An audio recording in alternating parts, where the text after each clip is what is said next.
de allí se desprende esta ley 1420, que tiene un alcance nacional y que propone una formación normalista, ¿sí? Muchas veces van a encontrar a personas que dicen, escuelas eran las de antes, ¿no? Las normales, maestras eran las que se formaban en la escuela normal. No sé si alguna de ustedes se habrá formado. No, ustedes no tienen edad de haberse formado en la escuela normal, pero ese es el concepto, ¿no? El concepto de maestra normalista tiene que ver con un perfil que desde el inicio de su formación, desde el inicio de la escuela secundaria, inicia como formándose para ser docente.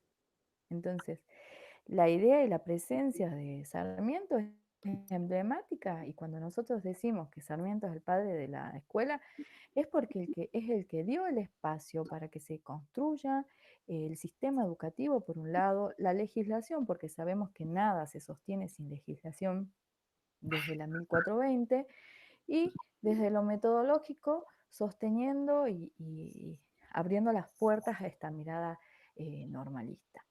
Hasta ahí, hasta ahí vamos, ¿no es cierto? Y que, como dijimos anteriormente, estaba involucrado Buenos Aires, esto tiene alcance nacional, ¿sí?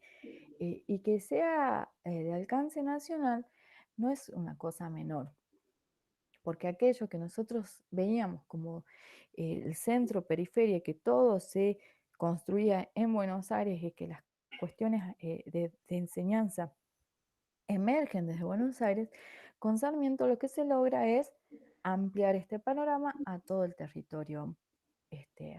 todo el territorio argentino, ¿sí? Eh, Esta cuestión de lo democrático y lo restrictivo también es algo que es altamente contradictorio, ¿no? Cuando nosotros hablamos de este amor-odio con, con Sarmiento, pero sí hay algo, y que es también contradictorio, a pesar de estos paradigmas de civilización barbarie, es que hay una mirada de inclusión, ¿sí? Porque esas escuelas están destinadas a todos, no solamente a comunidades de élite, sino a todos. Sí, Surgen, que haga un aporte ahí. sí, José. Sí, no. Yo creo que la palabra que tiene que entrar con Sarmiento es la palabra federal, ¿no es Ujú. cierto? Es pensar una mirada federal, o sea, pensar esto que le decía recién Mercedes, de que la Argentina no se acaba en un punto, ¿no? Y quizás probablemente esto que él fue, o sea, un provinciano de alguna manera, o sea, los hace tener esa otra mirada, ¿no? Y si bien, como les decía, si bien su figura es discutida, yo creo de que hay, en algún momento nosotros tenemos que parar un poco la crítica y empezar a hacer el reconocimiento ese que no sé si todavía le llega como es merecido, ¿no? No un reconocimiento de clase alusiva, no un reconocimiento de clase alusiva, sino un reconocimiento un poco más efectivo. Bien. Bueno, tiene himno, José. No, ya sé, pero eso lo sé que otra vez. Bueno, desde esta mirada federal de la que hablábamos, ¿no? Que no todo sucede en el centro, sino que se va dispersando, y retomando lo que dice Bourdieu en cuanto a la construcción del campo cultural y del campo simbólico, empiezan con Sarmiento a emerger un montón de elementos simbólicos que distinguen a la escuela, ¿sí?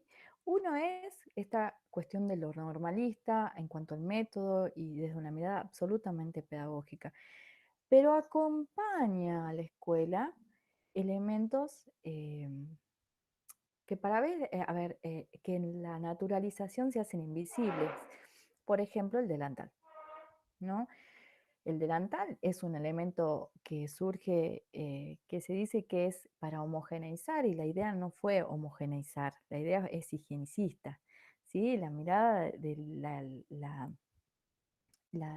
el llevar delantal. Luego se habló de la identificación de los niños, que son ellos los que van a la escuela, ¿no? En grandes, en los recorridos que hacían estos niños, pero es altamente higienicista, ¿no? Es decir, bueno, los chicos están de punta en blanco, ¿no es cierto? esa blancura del delantal implicaba ¿qué cosa? Un cuidado de la higiene, un cuidado del cuerpo, un cuidado en la casa con respecto a la escuela, y la pulcritud. ¿Está? Entonces, después hablemos del delantal como homogenizador. Después se dijo, bueno, que todos lleven delantal significa que todos son iguales, en cuanto, bueno, no todos tienen la misma ropa, entonces para que no hayan estas pugnas de qué llevas puesto, llevas el delantal o el uniforme, pero la idea del delantal surge desde lo sanitario. Ese es su origen y la razón que se va instaurando es una razón absolutamente simbólica, ¿no? Quienes llevan el delantal blanco, pulcro, son los que van a la escuela, ¿sí? Y que tiene que ver también con una construcción de identidad cultural. Piensen que la escuela es el espacio vigente en donde se replican modelos de proyectos nacionales. Díganme si es así o no. Es la escuela. La escuela es el gran espacio. Por eso son espacios complejos y espacios de pugna permanente que se enseña en la escuela. Nosotros ahora, y desde esta quiebre donde creo que ya venía quebrado un poco, ¿no? Pero la pandemia nos mostró que nuestro sistema sarmientino, porque nosotros tenemos un sistema sarmientino, está en crisis y que hay que repensar. Entonces, la escuela, hacer réplica de esta construcción de identidad nacional, es un espacio también de poder y es un espacio de pugna. Entonces, todo el mundo nos dice a nosotros lo que debemos enseñar, ¿cierto? Nos dice que tenemos que tener educación emocional, que tenemos que tener yoga, que tenemos que tener economía alimentaria, que tenemos que tener, no sé, cuántas cosas más nos dicen, no sé, yo digo, también nos podemos poner en la currícula un taller de cómo hacer gnocchi, ¿no? Porque eso nos falta. Todo el mundo nos dice lo que debemos enseñar. Mercedes, Sí, sí, Mariela. voy a hacer un aporte para que más o menos, capaz que ustedes no lo saben, acá en Río Gallegos, o sea, provincia de Santa Cruz, hablando de esto de que vos decís de que lo político siempre está metido en todas las decisiones políticas que se toman, las que son educativas, obviamente que ingresan a la escuela y de alguna manera nos afectan a nosotros como docentes, impactan en los alumnos, impactan en las familias. Y, por ejemplo, acá, que es algo que como que nosotros venimos hace rato bancando, digamos, porque no tenemos opción, es que acá los niños pasan de grado, sabiendo o no sabiendo. Y esa es una política educativa que tiene el gobierno, el Consejo de Educación de Santa Cruz, y en el cual nosotros, o sea, lo que voy es que nosotros somos los que planificamos, nosotros somos los que estamos en el aula, nosotros somos los que conocemos a nuestros alumnos, que conocemos el trayecto de cada uno de ellos, que los conocemos. O sea, y hay alguien más arriba que toma una decisión por nosotros. Más allá de que nosotros hagamos lo que hagamos, siempre hay uno que toma una decisión. O sea, ni siquiera nosotros podemos tener la decisión de decir, bueno, este niño necesita mejorar necesita adquirir ciertos contenidos, le falta tales otros. No, pasan todos. No importa qué contenido saben algunos o qué no sabe el otro. No importa qué dificultades tiene uno, qué dificultades tiene el otro. No, pasan todos. Y nosotros quedamos ahí como en esa cuestión de decir, pero, a ver, en algún momento alguien nos va a tener en cuenta, nos va a escuchar como profesionales, como docentes, que somos los que estamos a cargo de la educación de nuestros alumnos. Ellos están ahí arriba, pero ellos no saben realmente lo que pasa en la escuela, sino que solamente se toman políticas educativas y que en este caso es para beneficio de no sé qué, porque todavía no entendemos bien hacia dónde apunta esa decisión, porque sí, en números podemos hablar de decir, Santa Cruz tiene 0 índice de repitencia, porque eso es lo que quizás ustedes puedan llegar a ver de afuera, pero nosotros sabemos lo que ello implica. Sabemos la realidad que está pasando hoy en la escuela con esa decisión que ya lleva años. La famosa promoción acompañada, le llaman acá. Bueno, acá hubo promoción acompañada desde el año pasado y la no repitencia creo que desde lo que es el primer ciclo es Ay, José, estás haciendo ruido. Creo que Vas a agarrar una cosa. dentro de lo que es el primer ciclo tiene una justificación en cuanto a lo que es la alfabetización inicial como proyecto. Después de eso es bastante discutible, ¿no? Creo que también hay otros elementos que nosotros debemos discutir y que debemos generar el espacio, que es qué vamos a entender por evaluación, ¿no? Y qué instrumentos de evaluación nosotros vamos a utilizar en cuanto a las dos grandes competencias de formación que deben tener las escuelas que están vinculadas a la lectura y la escritura por un lado y por otro lado al razonamiento lógico matemático, ¿no? Digamos que son dos grandes espacios donde hay que abrir las puertas para ver cómo nosotros evaluamos eso.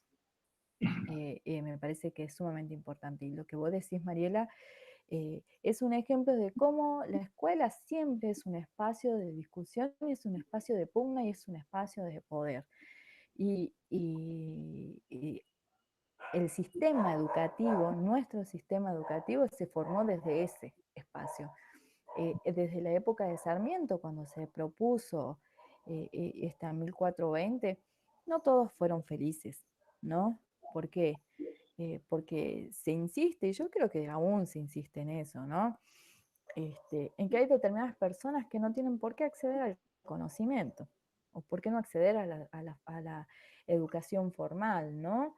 Y desde Sarmiento y desde la federalización que mencionaba José, se plantea, todos tenemos el derecho a ingresar al sistema educativo. Luego se hace obligación, ¿no? Luego comienzan con las obligaciones desde el Estado y desde las familias a enviar a los menores a la escuela, y sabemos que eso duró hasta séptimo grado. Después se hizo la ampliación a la secundaria por el alto nivel que había de abandono en la secundaria, ¿no? Transformándola en educación obligatoria, se supone que complementa ese trayecto para tener formaciones generales. En estas, y yo insisto, ¿no? En estas dos grandes competencias que utilizamos. Entonces, la escuela siempre, desde el inicio del sistema educativo, también se formó desde esa perspectiva, siempre ha sido un espacio de poder y un espacio de pugna. Con esto que vos decís, Mari, de pronto, ¿qué se enseña y cómo se enseña? ¿No? Y, y- ¿Y qué sucede hacia adentro de las escuelas?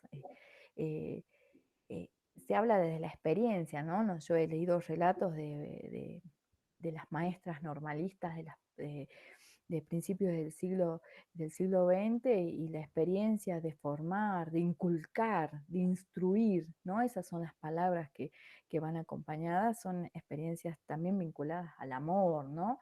Esta cuestión también altruista, porque a esas maestras no se les pagaba, o sea, eh, era el amor al arte o era lo que vos como mujer, porque acá también venimos a incorporar, ¿no? Lo femenino vinculado a la educación es porque vos, manos amorosas, mujer amorosa, madre, cuidadora del hogar, sos la que vas a hacer esa réplica de cuidado del hijo ajeno en la escuela. Y eso no lo digo yo, ¿no? Hay muchísimos papers en torno a esto, ¿no? Cómo se construye desde lo femenino la imagen del cuidado a propósito de la construcción de las escuelas, ¿no? Y por nada, en todo el sistema educativo hay mayormente mujeres.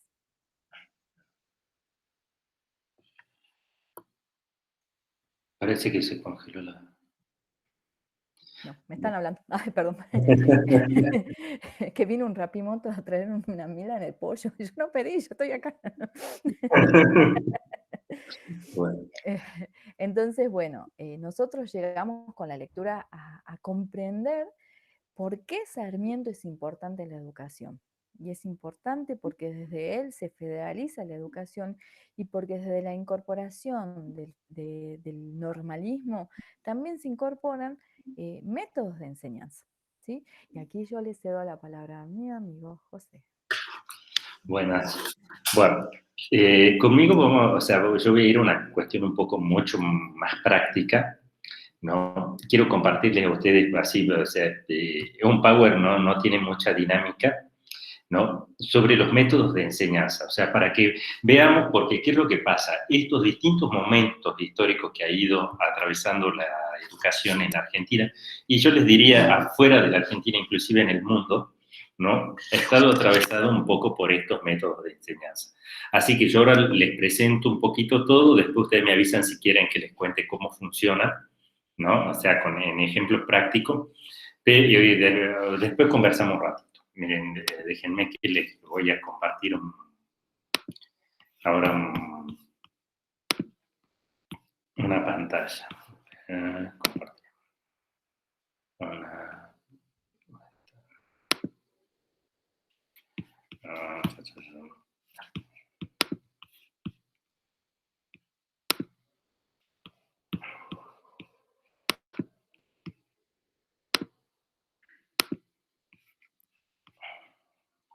Estoy tratando de hacerlo que tengo Bueno, que ver las dos abiertas en simultáneo, porque sí. hasta que vos Uno, abras ahí. cosas. Yo te salvo, ¿querés? Bien, no, tranqui, quédate ahí ¿No? porque también vas a meter la cuchara. Avísenme si ven, yo ahora no los veo a ustedes, ¿no? Pero ven la presentación. Sí, sí se ve. Sí, sí. Fíjense acá, métodos y enfoques de la enseñanza de la lectura y la escritura. Yo les voy a aclarar que acá nosotros con Mercedes, o sea, aunque se usa mucho el término lectoescritura, ¿no? Nosotros vamos a optar por no usarlo. Generalmente nosotros vamos a hablar de lectura y de escritura porque cuando uno dice lectoescritura parece que son dos procesos que están simultáneos y en realidad son dos procesos totalmente diferentes que trabajan, ¿no? Elementos diferentes. Bueno, para enseñar a leer y escribir se trabajó desde ciertos métodos de enfoque. Y fíjense, ¿cuáles fueron estos métodos de enfoque? Por un lado teníamos los métodos sintéticos y por otro lado los métodos analíticos, ¿no? En estos métodos sintéticos, fíjense, parten de elementos menores a la palabra, generalmente la letra o el sonido, ¿no es cierto? Y ahí tenemos tres tipos de métodos que han sido y que han pegado mucho, ¿no? O sea, dentro de la educación argentina. Y uno de ellos es el método alfabético, ¿no? Después, el otro es el fónico-fonético y por último, el método silábico, ¿no? Después vamos a conversar un poquito sobre los métodos y ustedes me van a contar con qué aprendieron. Este método alfabético, ¿qué es lo que enseña? Fíjense, el método alfabético enseña el nombre de la letra. O sea, no sé si ustedes se acordarán esa clase, no sé si se ve un poco el pizarrón que tengo acá, donde la maestra ponía el abecedario y iba señalando por el puntero A, B, C, D, E, F, y bueno, uno tenía que aprenderse el abecedario, y a partir del abecedario, una vez que tenía, recién se enseñaba a leer y escribir. Ese método después tuvo una serie de problemitas. ¿Me pueden decir si ven el pizarrón? O sea, yo a ustedes no las estoy viendo. No, José, no se ve No, nada. no se ve. No, se ve muy poquito. Muy poquito. Tiene el reflejo de la luz. Bueno, la tengo. A ver. Yo no sé cuánto enfoca lo que pasa es que ahora yo no me estoy viendo. O sea, tengo también para escribir. A ver, hagamos una cosa. Seguir. A ver, salgo un poquito de acá y le voy a tener que compartir otra cosa para el Word, ¿no? Bueno, a ver, termino con esto para que veamos y después lo retomamos. El alfabético enseñaba el nombre de la letra, ¿no es cierto? Acuérdense, cuando hablamos del nombre de la letra, así como decimos A, B, C, Ch, decimos F, decimos L, acuérdense, eso es el nombre de la letra. Después de eso pasó el método fónico o fonético, donde, fíjense, la unidad y lo que importaba era enseñar el sonido. Y recién del sonido pronunciado pasábamos al signo. Y recién del signo al nombre de la letra. O sea, acá, si nosotros lo pensamos así, ahí, en esa época, se enseñaba siempre primero, que es lo más fácil de enseñar, es en lo fónico, las vocales A, E, I, O, U, y después las letras, pero por el sonido, la. Bien, y eso implicaba otro tipo de cosas. Y después el otro método sintético era el método silábico, donde la unidad, ¿no?, era la sílaba. Bueno, ¿y por qué aparece el método silábico? Fíjense, el método silábico aparece porque en algún momento los maestros se dan cuenta, a ver, ahora sí voy a dejar de compartir esto, y quiero compartir el Word, a ver, ahí puedo escribir, ¿no?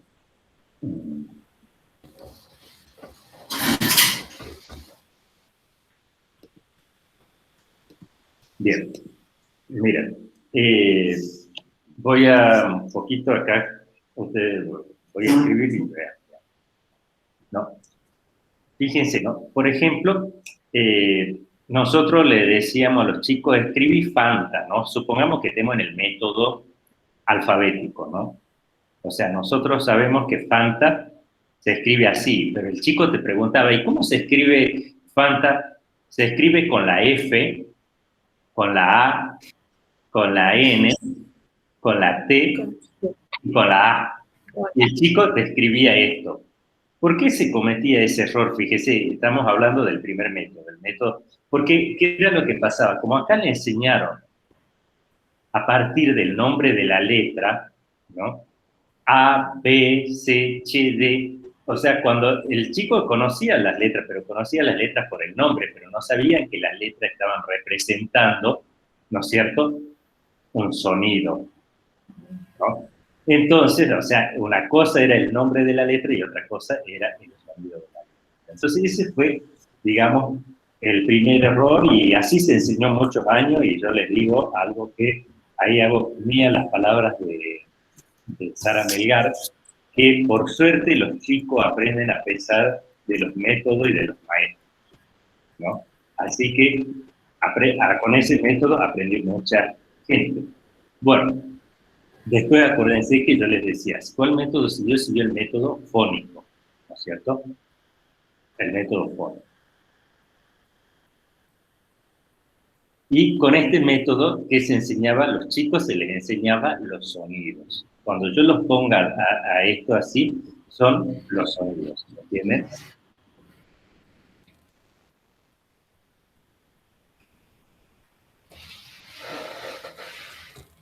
Bueno, entonces le enseñábamos a los chicos, pero fíjense qué pasaba con el método fónico, y ahí que es la crítica que tuvo. Sé que se lo usó y creo que se lo usó bastante poco, ¿no?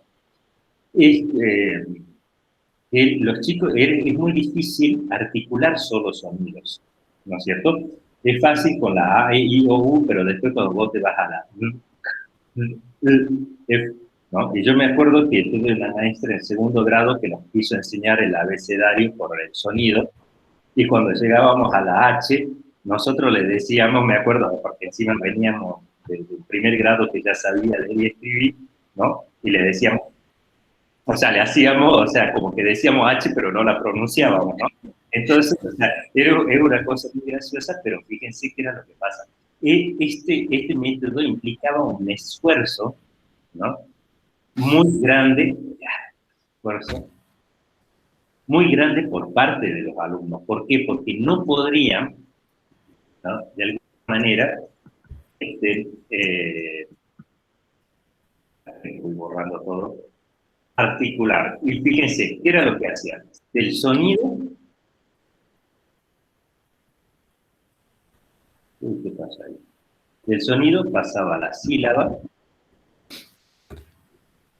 y de la sílaba pasaba recién a la palabra. Bien, después aparece el método, el silábico. ¿Cuál era la idea del silábico? Bueno, no voy a poner todos los puntitos y todas las cosas porque le digo que es bastante difícil escribir. Acá, esta no es la composición, ¿no? Bueno, se dieron cuenta de que articular sonido por sonido era muy difícil, entonces dijeron, ¿cuál es la unidad fíjense, de pronunciación natural que tiene el ser humano. La sílaba. Porque ustedes fíjense que Yo te cuando... puedo dar un ejemplo. Profe, yo te doy un ejemplo. Bueno, a ver. Cuando Dale. nos damos cuenta que la sílaba es la unidad dentro de lo que es la oralidad, es cuando trabajamos lírica, cuando trabajamos poesía, porque la separación de sílabas no lo hacemos por separación de sílabas como lo haríamos al enseñar a leer y escribir, ¿no? Sino se lo hace por cómo discurre en el decir, ¿sí?, esas palabras y cómo se van uniendo y cómo se pueden ir fragmentando. Entonces, digamos que esta mirada de pensar a la sílaba como unidad natural se puede ver de una forma muy fácil dentro de lo que es la oralidad. Nosotros cuando separamos sílabas dentro de un verso, no lo hacemos así, lo hacemos diciéndolo de forma oral al verso, ¿no? Y es la forma de distinguir esa separación de sílabas. Bien, Perdón, profesor. aparte ahí, fíjate que inclusive antes de que el chico llegue a la escuela, cuando ustedes tienen un bebé, vieron que los bebés antes de aprender a hablar, cuando ya están en la cuna, empiezan, empiezan de alguna manera a probar el aparato fonador, y qué es lo que ellos articulan de manera natural, ¿no? La sílaba, o sea, nunca van a encontrar un bebé que empieza a hacerte un sonido de una consonante. Realmente los chicos trabajan con la sílaba. Entonces, ahí es donde se empezó a trabajar con el ma, me, mi, mo, mu, ¿no? Pa, pe, pi, po, pu. Y a ver, si me dicen ustedes quién aprendió con ese método a leer y escribir. Yo, silábico. Bien. No, pero hay alguien muy famoso, alguien súper famoso que aprendió a leer y escribir con este método. Mafalda. Mafalda. ¿Se acuerdan cuando Mafalda habla del mi mamá? Mamá, me ama, amo a mi mamá y le dice, Ah, señor, ya sí. sé que su mamá la ama, la quiere mucho, pero ¿cuándo nos va a enseñar? Claro, cosas importantes. Mi mamá me mima, ¿no es cierto? Y fíjense qué es lo que pasa. Que, hay una cosa interesante acá, ¿no? Yo cuando, yo soy muy cuidadoso cuando toman la historieta de Mafalda, ¿no? Porque siempre se la usa mucho para criticarnos, digamos, a nosotros desde el punto de vista educativo, ¿no? Como de que no se usa. Pero ¿saben qué es lo que pasa? Cuando uno piensa en los métodos de enseñanza, este fue un método, o sea, no podemos pensar los métodos como que hay algo que sirve y hay algo que no. Simplemente pensémoslo como pasos o como escalones necesarios, ¿no?, en lo que es la enseñanza de la lectura y la escritura. Entonces, ¿qué es lo que pasa? O sea, sí, es un método que obviamente los textos que se producen son textos absolutamente vacíos, textos, ese, mi mamá, masa, qué sé yo, textos que no tienen un significado pragmático muy fuerte, ¿me entienden? Pero que sí ha sido útil porque yo les digo, han habido muchísimas generaciones que han aprendido a leer y escribir con estos métodos. Entonces, fíjense, haciendo como una síntesis acá, a ver, espérenme, a ver, voy a borrar todo a la vez. Archivo, nuevo documento. Ahí está. No guardo este. Bueno, entonces, ¿qué es lo que pasa acá con estos métodos? Fíjense, silábico, no, vamos por el nombre, alfabético, fonético y silábico, ¿no? Han sido diferentes momentos que han tenido que transcurrir en la etapa de la enseñanza de la lectura y de la escritura, ¿no? Esto yo creo que han sido pasos necesarios que hemos tenido que hacer. En algún momento no se, ¿cómo les puedo decir? Dieron una respuesta necesaria y muchas generaciones aprendieron a leer y escribir con esos métodos, ¿me entienden? Pero obviamente, generalmente los estudios continúan y aparecen nuevas opciones. ¿Hasta ahí me siguen? ¿Queda claro esta idea? Bien, bueno, ahora yo voy a presentarles un poquito los otros dos métodos, o sea, ya yo después les paso los métodos analíticos. Voy directamente al Word, ¿no?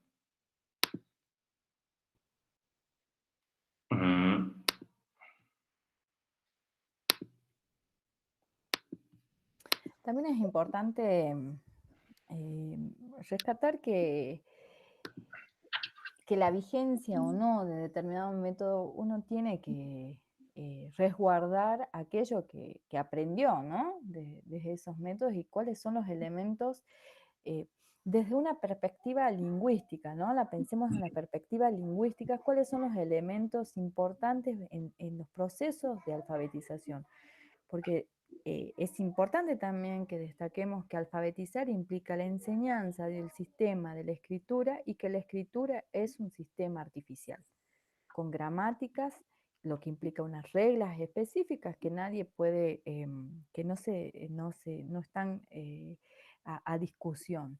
¿Sí? Entonces, de estos elementos que no están vigentes, ¿cuáles son aquellas cuestiones útiles e importantes desde lo lingüístico, ¿no? Bien, y después fíjense, tenemos métodos, ¿no? Acuérdense, ¿por qué se llaman métodos sintéticos, no?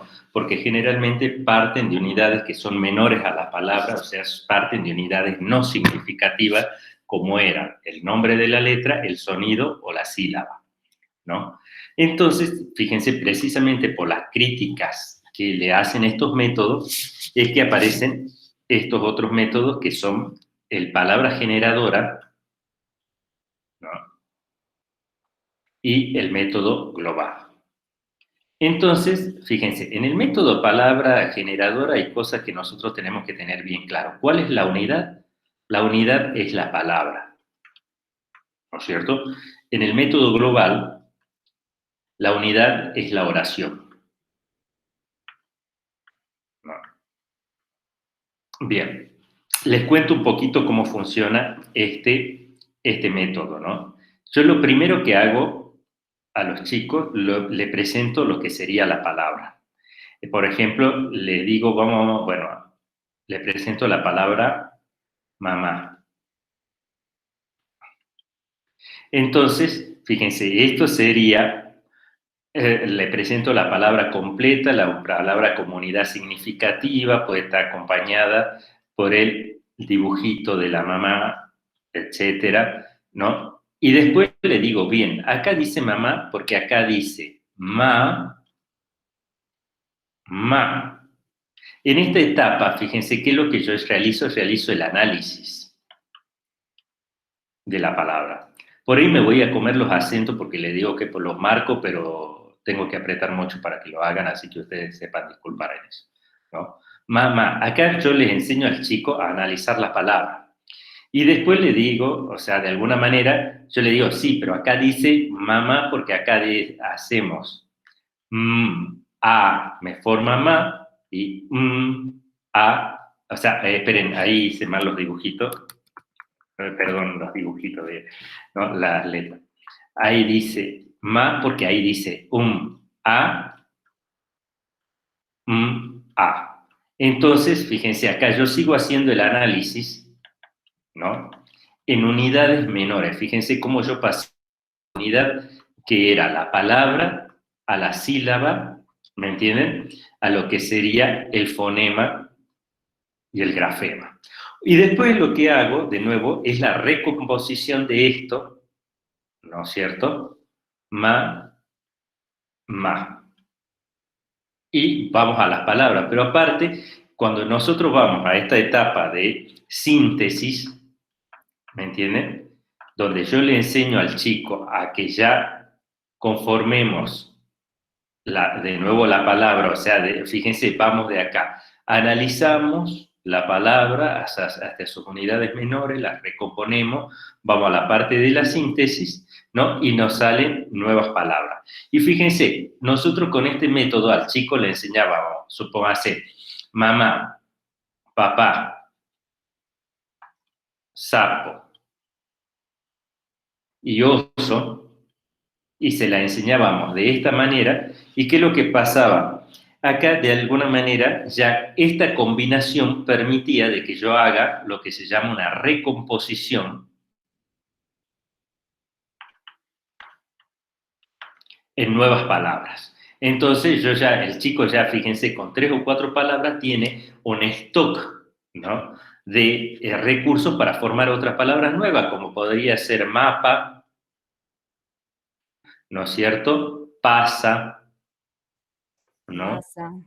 Masa, ¿no? Y bueno, y fíjense, de ahí agrupan las sílabas, los chicos después agrupan las letras en sílabas, las sílabas en palabras, las palabras en oraciones, y los chicos terminan aprendiendo a leer y escribir. ¿Saben de que por suerte este método, ¿no?, es ya vamos a volver al método, pero este método aprendió muchísimo en la Argentina con algunas de sus variantes, ¿no? O sea, porque por ahí se conoció, yo no sé, ustedes nos van a decir, pero acá en Salta se conoció después un método que era el método Añatibia, que era un poco refritar este tipo de métodos, y bueno.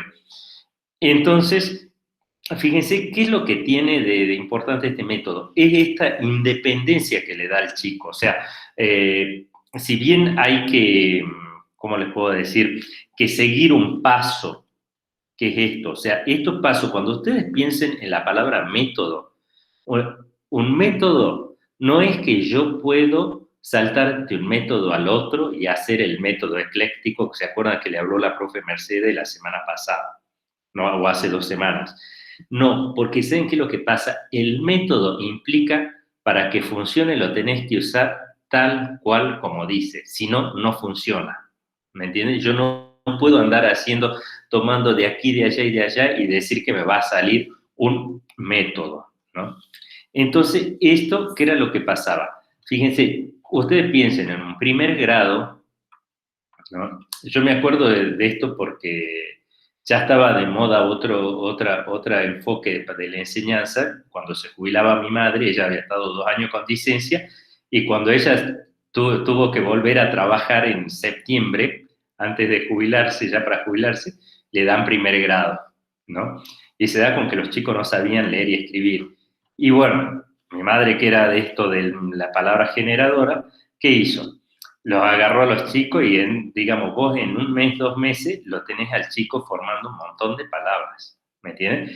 Pero, ¿qué es lo que hay que hacer? Hay que seguir, ¿no?, y trabajar el método.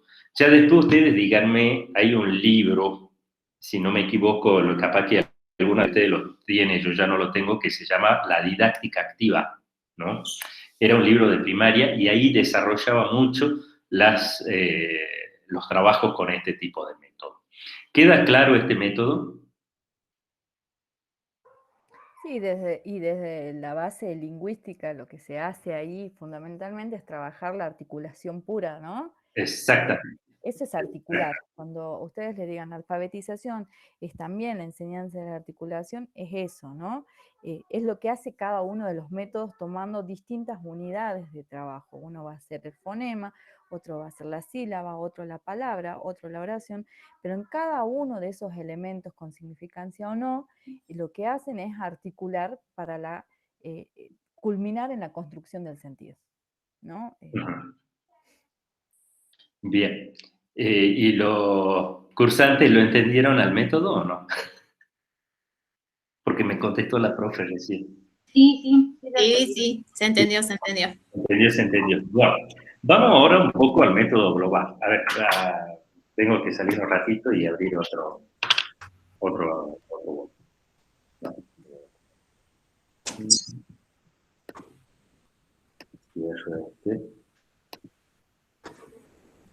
Bien.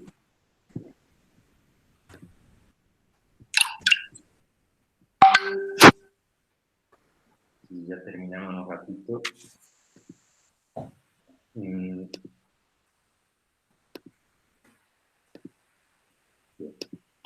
bueno, nos quedaba este método.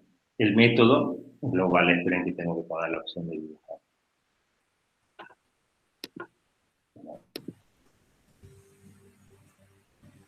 el método global, ¿no? Bien, en este método global, fíjense, ¿qué es lo que pasa? ¿Cuál es una de las críticas que le van a hacer al método palabra generadora? Es, bueno, sí, es cierto, la palabra es una unidad significativa, dice, pero nosotros no nos comunicamos solo por palabras, ¿no? Nosotros nos comunicamos con enunciados más grandes. Por ejemplo, las oraciones, ¿no? Los textos. Entonces, fíjense cómo se enseñaba con el método global. Acuérdense, la unidad era la oración, Claro. o el enunciado. ¿Saben la diferencia entre oración y enunciado? Si no saben algo, díganme, no hay ningún problema, nosotros le decimos. O sea, ¿cómo? Bien. Yo sigo, después me van a decir ustedes la diferencia, después le voy a preguntar. Pero yo por ejemplo, el chico llegaba a la escuela y la maestra le ponía, hoy es el viernes, ¿no es cierto? Entonces el chico copiaba en su cuaderno, hoy es viernes. Después le ponía el día, está frío. ¿Y qué es lo que pasa?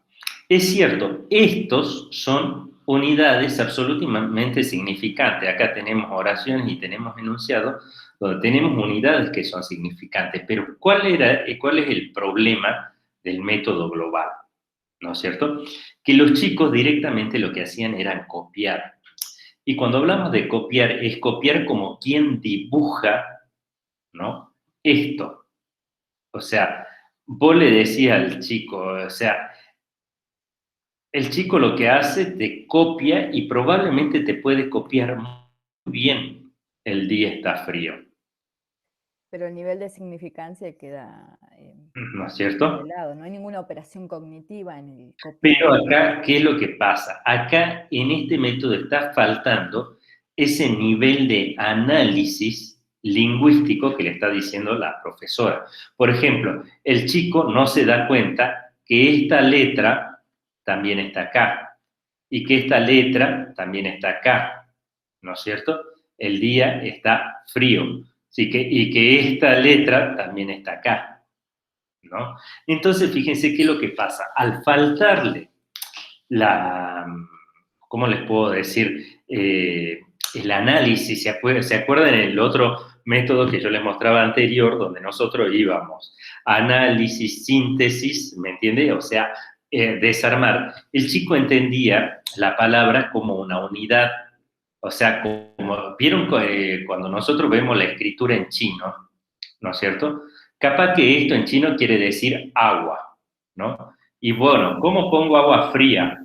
Capaz que así, y cuando vos te das cuenta, esto no tiene absolutamente nada que ver con esto. ¿Por qué? Porque ese es un sistema ideográfico donde cada signo está representando una cosa. Entonces, ¿qué es lo que pasa con los métodos globales? ¿No? Los métodos globales saltean mucho este nivel de análisis de cada una de las unidades lingüísticas. Y es por eso que esos métodos, digamos, o sea, prenden. ¿Saben qué es lo que pasa? Tienen, o sea, como yo les decía el otro día, tienen mucho fundamento teórico desde lo que se hace en las universidades, obviamente. A ustedes piensen que apareció todo lo que fue la onda de la pragmática, de la gramática textual, donde efectivamente iban por enseñar cosas que son, o sea, que son significantes y que el chico la reconozca como significante. Pero ¿qué era lo que pasó acá? Nos olvidamos de una cosa que era muy importante, es que para aprender a leer y escribir, yo necesito poder saber cómo se forma ese sistema. O sea, saber que para leer y escribir yo necesito el dominio de un sistema, ¿no? Que es el sistema lingüístico, que es el sistema de la lengua, ¿no? Entonces, ese es el punto sobre el que han girado los métodos. Entonces, a ustedes, acuérdense, tenemos los métodos sintéticos, los analíticos, y ahí habría cuál. Ahora yo quisiera escucharlas un poquito a ustedes, así me cuentan un poco si conocían esto. Esperen, una acotación más, ¿no? A mí siempre me dicen que por ahí no dejo hablar a la gente, pero bueno. Es esto, que para enseñar a aprender y a leer y escribir, por ejemplo, hace un par de años con Mercedes estábamos y hubo una gran discusión entre otra profa que daba el curso y yo, donde ella dijo, yo a mis alumnas no les enseño los métodos, ¿no? Y yo le dije, qué mal que está, y hermano, peleamos hasta delante de las alumnas, todo fue fatal eso, porque estábamos dando un curso. Mercedes nos invitó tratando de que congeniáramos y nosotros nos peleamos mucho, pero fíjense qué es lo que pasa. A los métodos hay que conocerlos, porque si yo no tengo un método, o sea, si yo no tengo conocimiento del método, yo no sé de dónde voy a sacar el recurso, ¿me entienden? Entonces, ¿qué es lo que pasa? Fíjense, y esto es una tradición de la formación de docentes. Hubo una época que en la formación de docentes se decidió no vamos a enseñar ningún método, porque como estaba el gran conflicto del problema de los métodos, etcétera, no enseñamos ninguno. ¿Y qué era lo que pasaba? Largábamos a los docentes, aprobaban lengua con un montón de contenido, pero de ninguna manera una aplicación práctica de cómo había que hacerlo. ¿Entienden? Y es muy necesario conocer cuáles son los métodos. Bien, ahora sí, abrimos un ratito el diálogo para que charlemos entre todos. Yo voy a agregar una cosita, perdón, que esto tiene que ver con el nivel descriptivo de la lengua. Básicamente está vinculado a eso. Es decir, yo no puedo usar algo que no puedo describir. Es como que yo no puedo definir algo que no conozco. Y entonces, esta composición y descomposición que se hace de las unidades que conforman, por ejemplo, la palabra o la oración, están vinculadas a la descripción absoluta de la articulación, ¿no? Y de cómo funciona la lengua. Sí, entonces, bueno, ahí Valeria levantó la mano. A ver, Valeria. Sí, aprovecho antes que me ganen el turno. Bueno, sí conocía un poco la descripción, obviamente no en profundidad, porque no soy profesora de primaria, entonces nunca vi los métodos en profundidad, ¿no?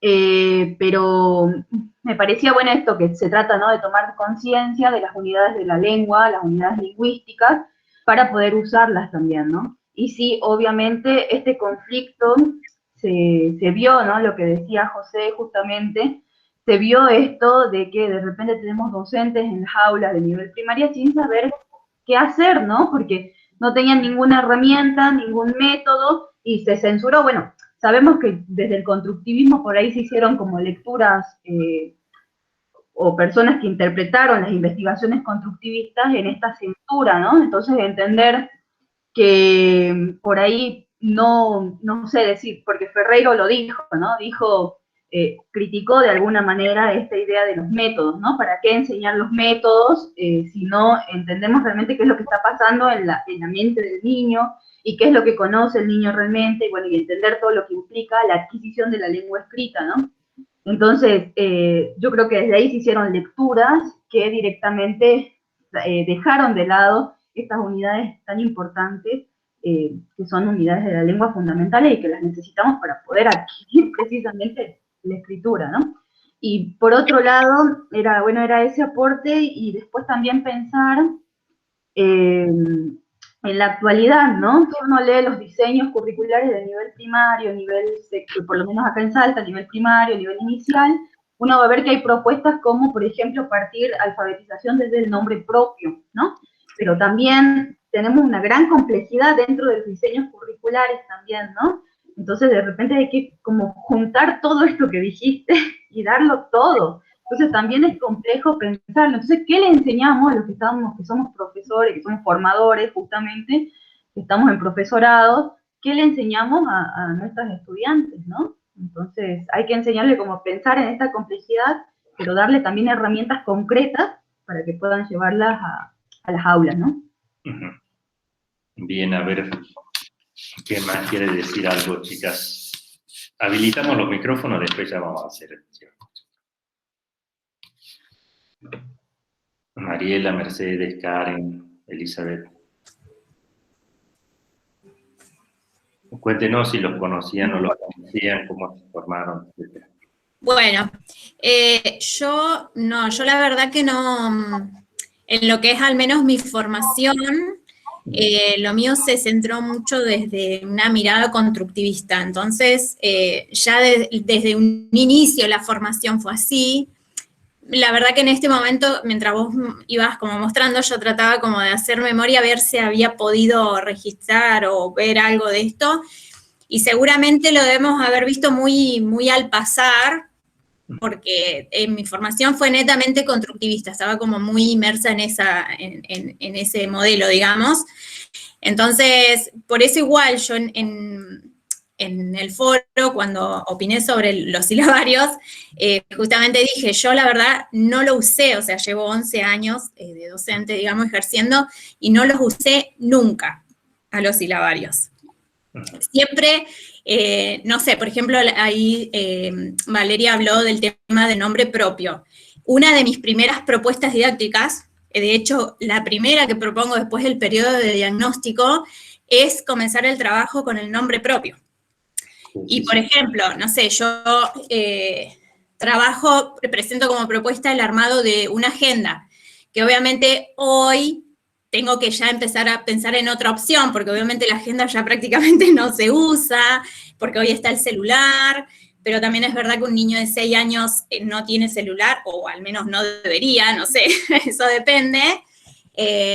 Entonces, como que, pero me da como la puerta de entrada a comenzar a trabajar. Entonces, el nombre en primer grado es como, y bueno, en el jardín obviamente también, es algo como tan importante y tan significativo para ellos, que a mí me permite como abarcar un montón de cosas cuando hago ese tipo de propuesta.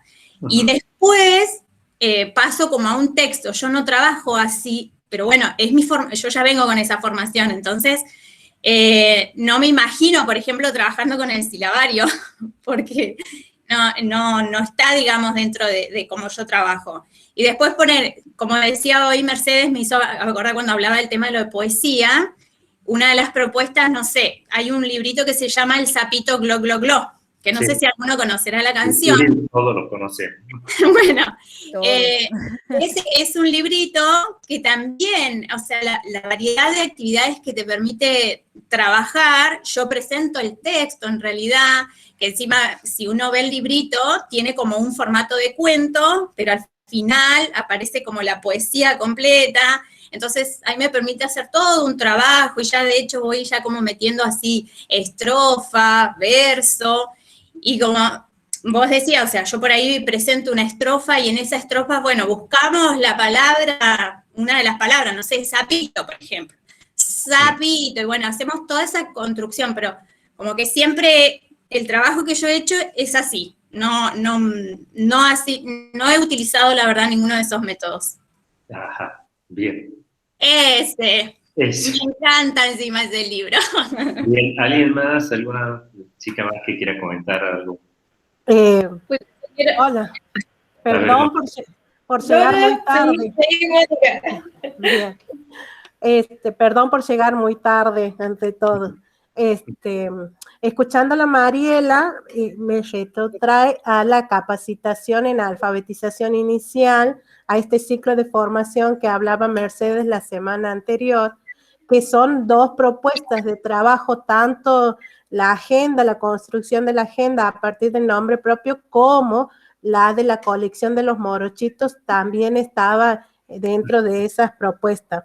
Pero seguramente, Mariela, que en tu recorrido vos dices, no me imagino trabajar desde el alfabético, no me imagino trabajar desde el silabario, pero cuando vos trabajas las palabras, obviamente las desarmas en unidades menores. Obviamente necesitas del abecedario porque ese es nuestro sistema, es alfabético, o sea, siempre tenemos que tomar de cada uno de estos métodos, como comparto totalmente con lo que decía José, lo bueno de cada uno, porque de todos vamos aprendiendo y a todos necesitamos. Ahora, con respecto a los métodos, esta clasificación de analíticos y sintéticos, me gusta más el que hace Berta Bragansky, que divide en elementos y en unidades, como elementos no significativos y ahí recién he aprendido a diferenciar este método de la palabra en la palabra total y en la palabra generadora. Recién ahí he aprendido el valor de trazar este campo semántico que pedía ese ciclo de capacitación de alfabetización inicial, que pedía trabajar ese campo semántico de palabras y desarmarlo y de poder trabajar en las sílabas, de poder trabajar la conciencia fonológica, la correspondencia grafema-fonema para armar estrategias de lectura y escritura de palabras, para pasar luego a todo lo que sería del nivel superior, que es el conocimiento del mundo y todo. Me parece que, a ver, ningún método es mejor que otro, que todos son necesarios, ¿sí? Y que, como también dice Braslavsky, dice, el método vale lo que vale el maestro. Exactamente. Eso. Exactamente. Yo creo que eso es muy cierto, ¿no? Acá, fíjense, la idea era, por un lado, conocer los métodos. Segundo, hay una cuestión interesante acá. Vos hablaste, Mariela, de los enfoques constructivistas, ¿no? O sea, cuando nosotros pensamos, o sea, nosotros tenemos que diferenciar dos cosas que me parece que son muy importantes. Por un lado, son enfoques que tienen que ver con la enseñanza, y otra cosa cuando nosotros hablamos de alfabetización inicial. ¿Me entienden? O sea, los enfoques constructivistas, que eso estaba pensado un poco para más adelante, pero ahora para darle este cierre así, están pensados desde otros lugares, desde los lugares donde se está pensando en enseñanza y no se está pensando en alfabetización. O sea, cuando nosotros hablamos de alfabetización, hablamos de aprender un sistema lingüístico que es el que usamos para leer y escribir nuestra lengua. ¿Y qué es lo que pasa? El dominio de ese sistema lingüístico es el que te permite de alguna manera después el acceso a todos los textos que te van a permitir la escolaridad. Entonces es importante, digamos, conocerlo ahí. Sí, yo creo que es muy importante todos los aportes que se hacen desde el constructivismo, pero yo lo que quería decir ahí fundamentalmente es esto, de que no pensemos dos cosas. Por un lado, que había un método constructivista, ¿no?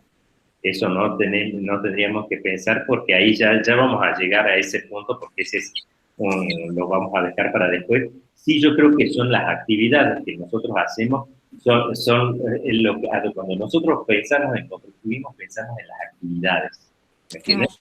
O sea, pensamos en eso, en el desarrollo, cómo desarrollamos actividades para ayudar a los chicos a que construyan ese conocimiento, ¿me entienden?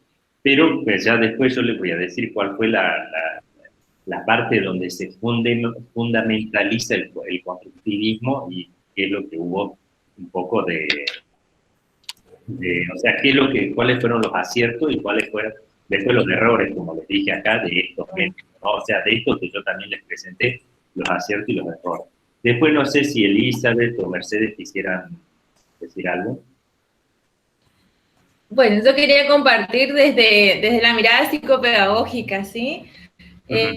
Durante la legislatura tuvimos didáctica de la lengua, si bien trabajamos todos los procesos, cómo tiene que presentarse, su desarrollo cronológico, evolutivo, cognitivo y demás, y la importancia del nombre sobre todo en este proceso de lectura y escritura.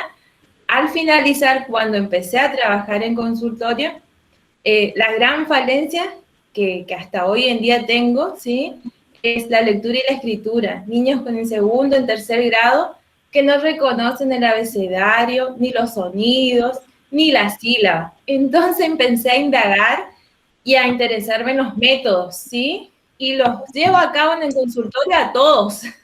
Voy probando, voy teniendo en cuenta cuál me resulta, porque todo depende también de cada niño, de su ritmo, de su proceso, de cómo está en el aula, de qué manera se implementa. Así que creo que todos aportan algo, ¿sí?, de cada uno de los que fuimos viendo, y tomar lo positivo de cada uno para después ir armando y lograr que pueda leer y escribir más que nada, ¿sí? Así que aportando, tomando lo positivo de cada uno, y esto es un proceso de enseñanza y aprendizaje continuo, ensayo y error. Esto me sirve, esto no, bueno, lo voy cambiando.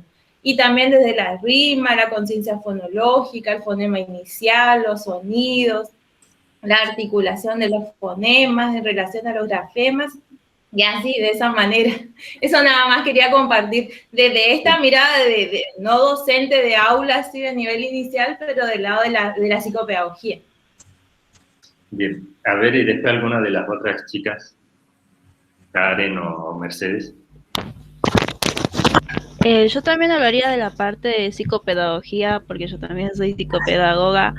La verdad que ver esta parte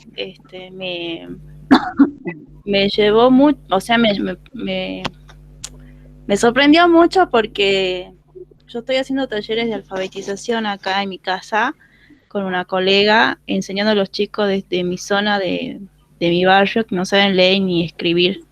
O sea, hay un porcentaje bastante grande acá en Salta, aparte, más en mi zona sureste, que son chicos que no saben leer ni escribir y tienen 10, 11, 12 años, y como hay esa ley de continuidad pedagógica, ellos, o sea, siguen avanzando, pero no saben ni leer ni escribir. Yo empecé a trabajar con los chicos, pero la parte de sílabas, digamos, con mame, mi mamú, papi, mi popú, eso es lo que usted estaba viendo.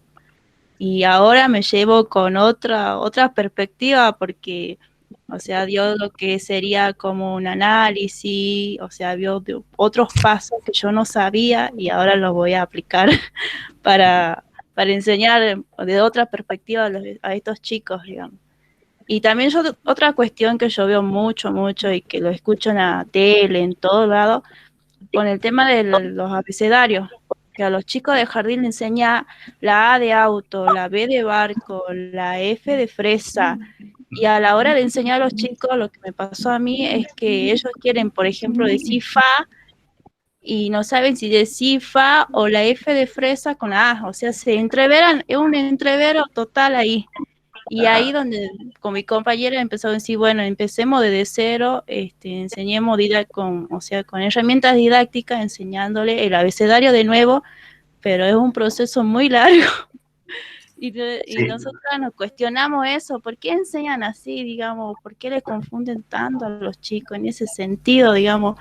Porque a la hora de que ellos van a aprender a leer y escribir es un entrevero y se confunden.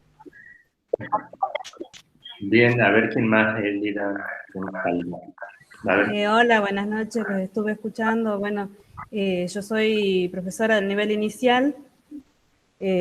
Ahora actualmente estoy en sala de 1, en sala maternal, así que estamos empezando con todo lo que es el aprender a hablar las primeras palabras de los niños, ¿sí? Pero he trabajado también mucho en sala de 4. Nosotros en el nivel inicial, sobre todo, tratamos de trabajar, digo tratamos porque todavía hay una cultura muy arraigada que de ver las letras del abecedario, y en el nivel inicial en sí, todavía no nos sirve, digamos, todavía no es, no lo entiende el niño en sí letra por letra, pero sí con el método, este método globalizado, lo que nosotros hacemos es partimos del nombre, ¿sí? Cuando tomamos, por ejemplo, asistencia, y ahí los chicos pueden ir relacionando las letras, ¿sí? Entonces ahí sí vamos trabajando las letras del abecedario. Por ejemplo, por decir Alan, entonces decimos, a ver, ¿y quién tiene esta A en su nombre? Y ellos empiezan a mirar, ¿o dónde más está? Y ahí empiezan a relacionar las letras con el nombre y empiezan a darle un significado a la palabra. No tratamos por ejemplo, A, B, C, porque no nos sirve, digamos, porque el niño no le comprende la relación. Bueno, ya para ir cerrando, ¿nadie más quiere decir algo? Bueno. Yo, buenas noches. Sí. Mercedes. Bueno, buenas noches. Hablando ahí, escuchando, mejor dicho, a todos, es verdad que uno toma, digamos, de todos los métodos, digamos, hasta poder llegar, como decía, de acuerdo al niño, de acuerdo al tiempo de aprendizaje. Entonces, eso también es importante tener en cuenta el niño. Yo generalmente trabajo, digamos, a partir de la observación, por ejemplo, así como decía usted, de la imagen, del método global, ¿no es cierto? Observando, construyendo, para luego poder escribir y luego llevar ahí al niño, digamos, a describir para poder hacer oraciones primero. Bueno, también, digamos que soy joven en esto, en el sentido de que también estoy conociendo todos los métodos. Cuando yo estaba cursando, lo vimos, digamos, como al pasar con Emilia Ferreiro, pero fue, digamos, algo muy sintético. Entonces, ahora que yo también estoy trabajando en primer grado, me resulta difícil decir, bueno, trabajar con un solo método, sino ir tomando de varios para poder tener en cuenta el aprendizaje de el tiempo, digamos, más que nada de aprendizaje de cada niño. Pero me gusta, sí, o sea, vamos con la observación, con la construcción, luego vamos escribiendo, para después poder describir, digamos, y hacer, lograr las oraciones. Bien, bueno, a ver, hay un par de cosas que yo quiero retomar acá y para que quede claro. Por un lado, a mí hay algo que me interesó mucho cuando yo veía la participación de ustedes en el foro, la cantidad de psicopedagogos que tenemos, que me parece importantísimo eso, ¿no? Porque ustedes realmente ocupan un lugar bastante interesante porque son los que a veces salvan los problemas de la escuela, ¿no? Y acá yo les cuento una anécdota. Hace un par de años, me acuerdo de que daba la didáctica de la lengua, ¿no? O la práctica, no me acuerdo qué materia era, pero cuando tuvimos que ingresar en una escuela, me dijeron, bueno, pero en el segundo grado no podemos hacer porque ahí tenemos casi todos los chicos con dislexia, ¿no? Y yo digo, a ver, ¿cómo las maestras diagnosticaron dislexia? Y le digo, ¿cómo va a tener un segundo grado con dislexia? ¿Y qué es lo que pasa acá? Fíjense, cuando nosotros no realizamos bien la tarea de enseñar a leer y escribir, ¿no? Hay dos tipos de dislexia. Hay una dislexia que es la dislexia genética, congénita, de que ya la tenemos, ¿no? Donde hay un gen que nos produce eso. Pero hay una dislexia que se llama la dislexia adquirida, ¿no? Generalmente, ¿por qué se produce esa dislexia? Esa dislexia se produce porque hay problemas didácticos, ¿me entienden? Entonces, ¿qué es lo que tenemos nosotros mucho en la escuela? En la escuela no tenemos chicos con dislexia. En la escuela tenemos chicos con problemas didácticos, donde han habido docentes que no han sabido cómo enseñar a leer y escribir, y es lo que te pasa a vos que decías, Karen, que llegan los chicos con 11 años, 12 años, y no saben leer ni escribir. Pero, ¿qué es lo que pasa? Fíjense ahí, el problema no fue un problema, digamos, del chico, o sea, generalmente después nosotros tendemos mucho a categorizar al chico ADD, TT, qué sé yo, ¿no? Pero con todos esos términos raros, pero en realidad lo que han habido ahí son problemas didácticos, y por eso es importante esta cuestión de que nosotros pensemos la alfabetización inicial como un lugar crítico y un lugar, ¿cómo les puedo decir? Pivote. O sea, nosotros desde acá nos podemos instalar para dar el salto hacia lo que nosotros necesitamos después, que es la comprensión y producción de textos. ¿Me entiendes? Si el proceso de alfabetización inicial no está bien realizado, si no ha habido un acompañamiento, ¿me entiendes? Entonces, y el chico probablemente anduvo saltando por distintos lugares, anduvo copiando, generalmente el costo que se paga, ¿no?, es muy alto. Yo sé, a veces cuando doy los cursos así a docentes, yo siempre digo, ¿cuál es la diferencia entre un mal médico y un mal maestro? La diferencia es que el mal médico te mata a gente y cuando se le murieron 3 o 4 o 5, ¿no?, vos ya tenés toda una comisión de ética que agarra y lo saca del circuito y no lo deja crecer más. En cambio, un mal maestro te quema 30 cerebros por año, ¿me entiendes? ¿Y qué es lo que pasa? No, es que pasa eso, desgraciadamente pasa ese tipo de cosas, ¿no? Pero tampoco es que hay que echarle la culpa al maestro, ¿me entiendes? Simplemente tenemos estas cuestiones. O sea, estos métodos han sido producto de peleas teóricas, pero déjenos las peleas teóricas para los que estamos en la universidad y nosotros nos peleemos allá, pero cuando nosotros tenemos que ir a trabajar con chicos, ahí nosotros tenemos que tomar, más allá de la teoría que sustenta el método, decisiones didácticas que le permitan al chico aprender, ¿no? Entonces, ese sería el fundamento en el que nosotros nos basamos. Yo, esto que les dije, les he preparado un material que se los voy a dejar como material complementario en el aula, tanto al cuadrito como a los métodos, ¿no? Para que, digamos, vamos viendo eso y después ya vamos a entrar con otra propuesta, vamos a hablar en algún momentito de la propuesta psicogenética, un poco más del constructivismo, ¿no? O sea, de dónde van los fundamentos, por eso no quise hablar nada de eso, porque eso nos va a tomar un tiempo importante. Bueno, por hoy ya los saludamos. Y bueno, nos vamos pensando que los procesos de alfabetización son la base de todo proceso de comprensión y producción de texto, que cuando nosotros nos encontramos con estudiantes ya en grados avanzados, y por qué no en la universidad, y siguen deletreando, es porque hay dificultades, hubieron dificultades en los procesos de alfabetización inicial, ¿sí? Cualquier base desde lo teórico, pensar en la comprensión y producción de texto, parte fundamentalmente de estas cuestiones y de esta identificación de estas unidades mínimas que cuando se articulan construyen sentido. Aquí dejamos, espero que haya sido de provecho para ustedes, para nosotros, claro que sí. Y cualquier consulta que tengan, lo dejan en el foro o nos envían correos por la plataforma. Nosotros estamos atentos a los que ustedes necesiten. Y si quieren y necesitan y requieren que ampliemos, nosotros vamos a indagar en el próximo módulo acerca de cada uno de estos métodos, vamos a profundizar.